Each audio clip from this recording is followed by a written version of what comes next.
नमस्कार दोस्तों, आप सबका लुसेंट जीके में हार्दिक स्वागत है।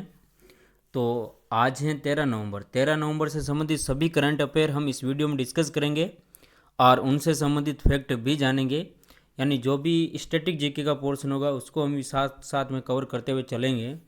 तो स्टार्ट करते हैं। देखें, पहला प्रश्न देखिए आपके सामने आ गया है। पहला प्रश्न है, 17वें आसियान शिखर सम्मेलन की सह अध्यक्षता किन दो देशों ने की है? तो जो 17वां आसियान शिखर सम्मेलन है उसकी अध्यक्षता कौन से देश हैं जिन्होंने की है?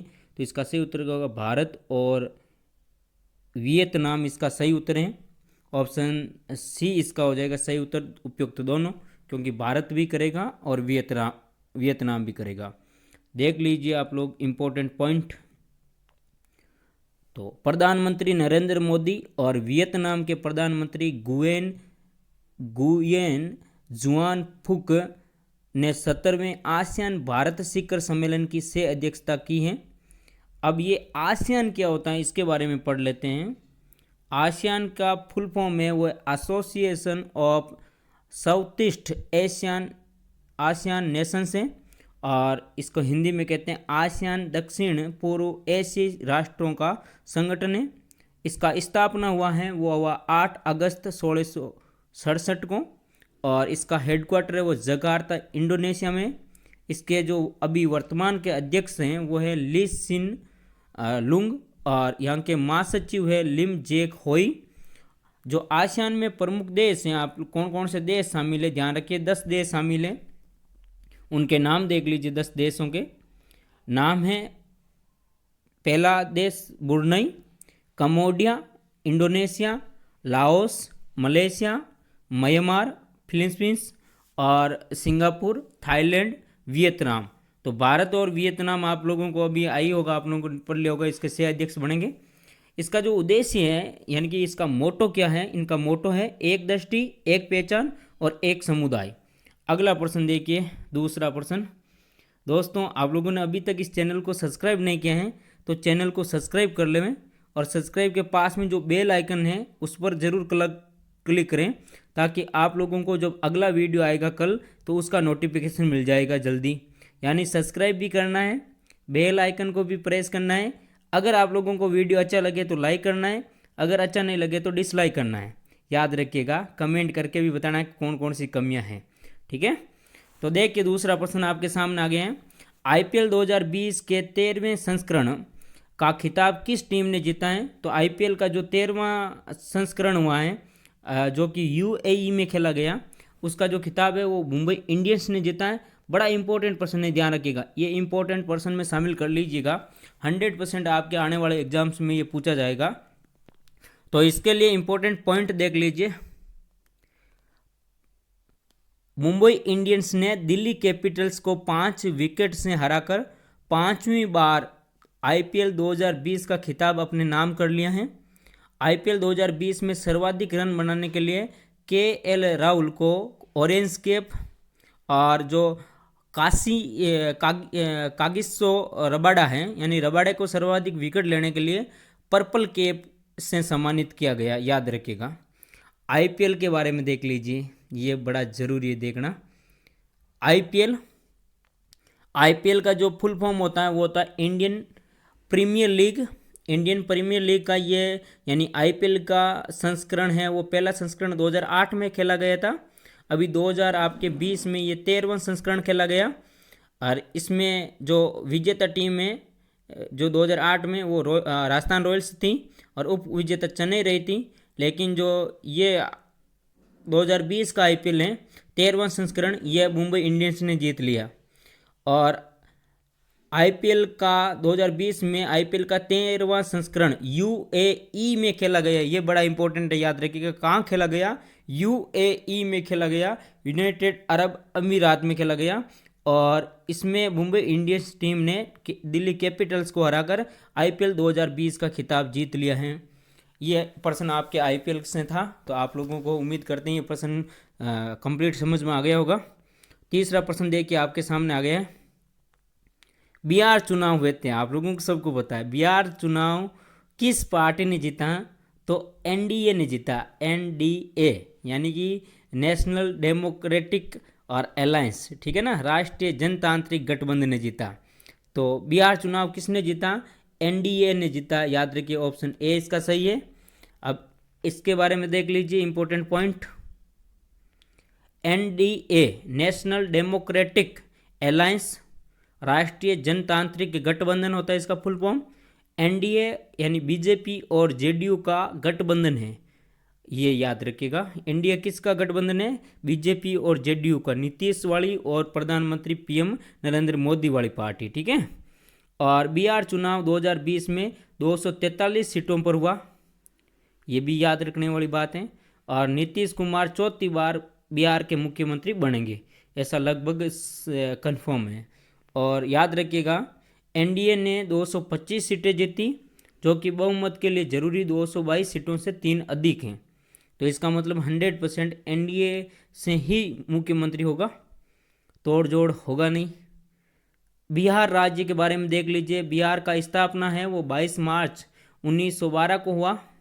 राजधानी पटना है। यहाँ के जो मुख्यमंत्री है चीफ वो नीतीश कुमार हैं और जनता दल की पार्टी के हैं, आगे भी शायद यही रहेंगे। और गवर्नर है वो फागू चौहान है।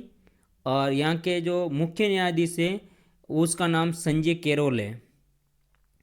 लोकसभा की 40 सीटें, राज्यसभा की 16 सीटें और विधानसभा की 243 सीटें, ये याद रखना क्योंकि पूछ सकता है अभी बिहार में चुनाव हुए वहाँ पर कुल कितनी विधानसभा की सीटें हैं, तो 243 याद रखेगा। लोकसभा की 40 हैं और राज्यसभा की 16 हैं। और इसके पड़ोसी राज्य देख लीजिए, बिहार के पड़ोसी राज्य, इसके 3 पड़ोसी राज्य, एक तरफ झारखंड है, एक तरफ उत्तर प्रदेश है और एक तरफ पश्चिम बंगाल है, यानी 3 पड़ोसी राज्य इसके। और एक पड़ोसी देश है वो है नेपाल, याद रखिएगा कौन सा? नेपाल। 3 तो पड़ोसी राज्य लगते हैं, एक नेपाल लगता है, ठीक है। अगला प्रश्न, चौथा प्रश्न देखिए। अपने दोस्तों में भी जरूर शेयर करना इस वीडियो को। और हम डेली आप लोगों को इसी टाइम पर आपके वीडियो जरूर ये अपलोड, डेली सुबह आप लोगों को ये वीडियो जरूर मिल जाएगा। आप लोगों को नया वीडियो होगा हर डेली। पोस्को और किस स्टील कंपनी ने हाइपरलूप ट्रांसपोर्टेशन सिस्टम में इस्तेमाल होने वाली स्टील ट्यूब बनाने के लिए समझौता किया है? तो पोस्को और किस कंपनी ने हाइपरलूप ट्रांसपोर्टेशन सिस्टम में इस्तेमाल होने वाली स्टील ट्यूब बनाने के लिए साझेदारी की है? तो ये की है टाटा स्टील के साथ। पोस्को ने किस कंपनी के साथ की है? तो टाटा स्टील के साथ ये साझेदारी की है। हाइपरलूप ट्रांसपोर्टेशन सिस्टम में इस्तेमाल होने वाली ट्यूब बनाने के लिए स्टील ट्यूब बनाई जाएगी। तो याद रखिएगा टाटा स्टील और पोस्को हाई क्वालिटी की स्टील ट्यूब का निर्माण करेंगे और इस स्टील ट्यूब्स में अधिक वैक्यूम पर कम एनर्जी से हाई स्पीड सफर किया जा सकेगा। टाटा स्टील के बारे में देख लीजिए। टाटा स्टील की स्थापना हुई थी 26 अगस्त 1907 को। इसका हेडक्वार्टर है मुंबई महाराष्ट्र में। इसके चेयरमैन है वर्तमान के नटराजन और चंद्रशेखरन। और याद रखिएगा सीईओ है टीवी नरेंद्रन। और अगला प्रश्न, 5वां प्रश्न देख लीजिए। राष्ट्रीय शिक्षा दिवस कब मनाया गया? तो राष्ट्रीय शिक्षा दिवस 11 नवंबर को मनाया गया। याद रखिएगा ये प्रश्न जरूर आप लोगों के पूछा जा सकेगा। और इसके लिए इंपॉर्टेंट पॉइंट देख लीजिए। यह दिवस भारत के पहले शिक्षा मंत्री और भारत रत्न से सम्मानित मौलाना अबुल कलाम आज़ाद 11 नवंबर 1988 इनका आपके पास की याद में हर साल 11 नवंबर को ये मनाया जाता है। और इस दिवस को मनाने का उद्देश्य शिक्षा के क्षेत्र में मौलाना अबुल कलाम आज़ाद के योगदान को चिन्हित करना है और शिक्षा के महत्व और भूमिका के बारे में लोगों को जागरूक करना है। इंपॉर्टेंट डे का प्रश्न है तो हम पुराने जितने भी इंपॉर्टेंट डे हैं उनके बारे में देख लेते हैं एक बार। नवंबर महीने के महत्वपूर्ण इंपॉर्टेंट दिवस। 5 नवंबर को मनाया गया विश्व सुनामी जागरूकता दिवस। 7 नवंबर को मनाया गया शिशु संरक्षण दिवस। 7 नवंबर को मनाया गया विश्व कैंसर जागरूकता दिवस। ये इंपॉर्टेंट है, याद रखिएगा कौन सा? विश्व कैंसर जागरूकता दिवस। और 8 नवंबर को मनाया गया रेडियोग्राफर दिवस। और 9 नवंबर को मनाया गया विधिक दिवस। 10 नवंबर को मनाया गया प्रीवेन दिवस। याद रखिएगा ये प्रश्न आप लोगों के आ सकते हैं। 11 नवंबर को मनाया गया बाल दिवस। ये इंपॉर्टेंट है, याद रखिएगा बाल दिवस और मधुमेह दिवस मनाया गया 14 नवंबर को। और 16 नवंबर को मनाया गया अंतर्राष्ट्रीय सहिष्णुता दिवस, शांति दिवस। और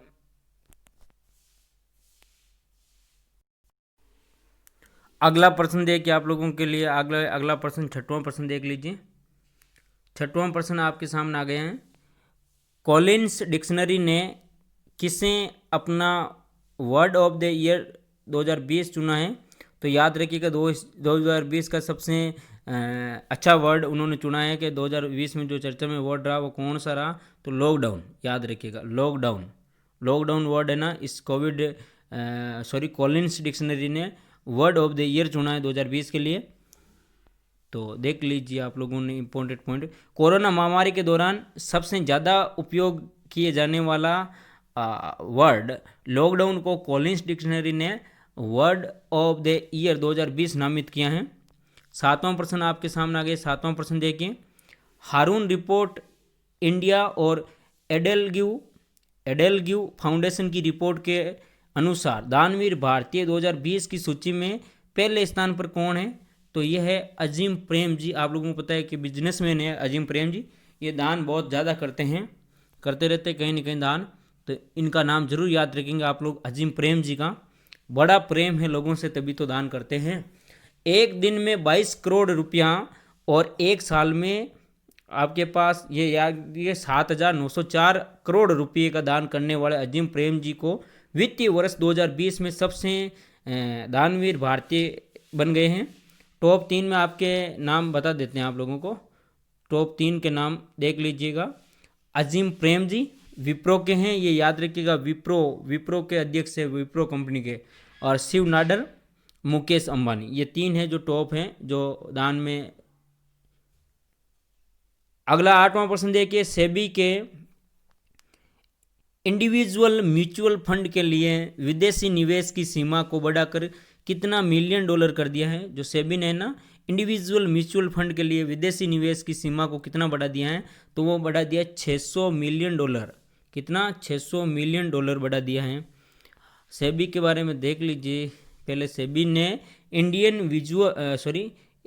इंडिविजुअल म्यूचुअल फंड के लिए विदेशी निवेश की सीमा को 300 मिलियन डॉलर से बढ़ाकर 600 मिलियन डॉलर कर दिया है, ताकि प्रत्येक फंड हाउस 7 अरब डॉलर की समग्र उद्योग सीमा के भीतर विदेशी निवेश में अधिकतम 600 डॉलर का लाभ कमा सकें। सेबी के बारे में बड़ा इंपॉर्टेंट है, सेबी पूछ सकता है, कई बार आ सकता है सेबी के बारे में, आगे भी पूछा हुआ है। तो भारत में जितने भी शेयर मार्केटिंग है, जैसे NSE है नेशनल स्टॉक एक्सचेंज, जैसे BSE है बॉम्बे स्टॉक एक्सचेंज, इसे सेबी कंट्रोल करता है, इनको सेबी रेगुलेट करता है, यानी SEBI रेगुलेट करता है।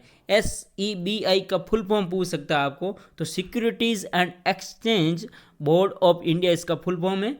और ये भारतीय प्रतिभूति और विनिमय बोर्ड है। और याद रखिएगा इसका स्थापना है वो 12 अप्रैल 1992 को हुआ। और इसका हेडक्वार्टर मुंबई में। CEO है वो अजय त्यागी हैं। अगला प्रश्न 9वां प्रश्न देखिए आपके सामने आ गया।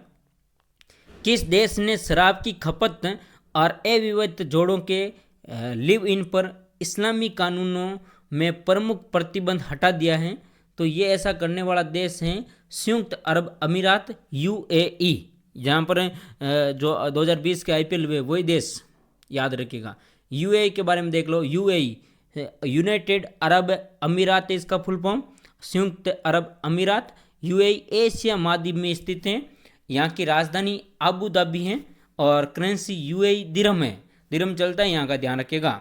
और राष्ट्रपति हैं वो कौन है? यहाँ के राष्ट्रपति हैं शेख खलीफा बिन जायद अल नहयान, याद रखिएगा। और जो अंतर्राष्ट्रीय, अगला प्रश्न देखिए आप लोग। अगला प्रश्न आपके सामने आ गया 10वां प्रश्न।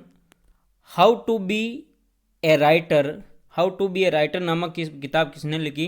तो ये लिखने वाला आदमी है रस्किन बॉन्ड, याद रखिए कौन है? Ruskin bond. अगला प्रश्न आपके सामने 11वां प्रश्न। विश्व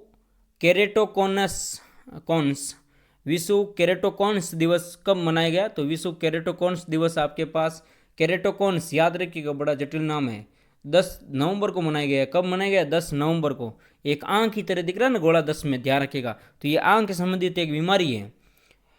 केरेटोकोनस आंखों से संबंधित एक समस्या, एक बीमारी है। आंखों का सबसे सामने वाला पारदर्शी भाग, जिसे हम कॉर्निया कहा जाता है, जब वह पतला हो जाता है और बाहर की तरफ कोन के आकार में एक उबार आ जाता है, जिससे आंखों से धुंधला दिखाई देने लगता है, उसे केरेटोकोनस कहा जाता है, याद रखिएगा। और केरेटोकोनस आवे तो आंखों से संबंधित एक बीमारी है। और इस दिवस को मनाने का उद्देश्य है लोगों में केरेटोकोनस के लक्षण और उपचार के प्रति जागरूक करना। आज का लास्ट प्रश्न देख लीजिए, एक और कर लेंगे चलो। तो प्रश्न है अगला आपके पास, दिल्ली एवं जिला क्रिकेट संघ DDCA का नया कोषाध्यक्ष किसे नियुक्त किया गया? तो ये किया गया शशि खन्ना को। किसको? शशि खन्ना को, याद रखिएगा। शशि खन्ना को किया गया। DDCA के बारे में देख लीजिए। DDCA Delhi district cricket association है, दिल्ली एवं जिला क्रिकेट परिषद संघ है इसका नाम। और स्थापना 1883 में हुई। मुख्यालय आपके पास हेडक्वार्टर अरुण जेटली स्टेडियम दिल्ली है। और अध्यक्ष रोशन जेटली हैं। और सेक्रेटरी विनोद तिरा है, याद रखिएगा। और ये आपके 13 नंबर प्रश्न आ गया, किसे मेरिलेबोन क्रिकेट क्लब फाउंडेशन का नया संरक्षक नियुक्त किया गया?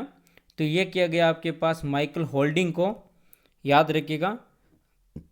मेरिलेबोन क्रिकेट क्लब, इसकी स्थापना 1787 में हुई। इसका हेडक्वार्टर लंदन यूनाइटेड किंगडम में है। आज का लास्ट प्रश्न, पर्यावरण आयोग के नए अध्यक्ष कौन बने? तो ये बने MM कूटी। कौन बने? MM कूटी, याद रखिएगा, MM कूटी। तो उम्मीद करते हैं आप लोगों को ये वीडियो अच्छा लगा होगा। अच्छा लगा तो अपने दोस्तों में भी शेयर करें, और इसके जो आपके सब्सक्राइब भी करें, और सब्सक्राइब के पास में जो बेल आइकन है उसको ज़रूर प्रेस करें, ताकि आपको अगला वीडियो जल्दी, आपको जब भी हम डालते हैं आप लोगों को वीडियो मिल जाए। और उम्मीद करते हैं आप लोगों को ये अच्छा या तो आप लोग लाइक करें या डिसलाइक करें। अगर अच्छा नहीं लगा तो कमेंट करके भी बताएं कि आपको ये वीडियो कैसा लगा। धन्यवाद।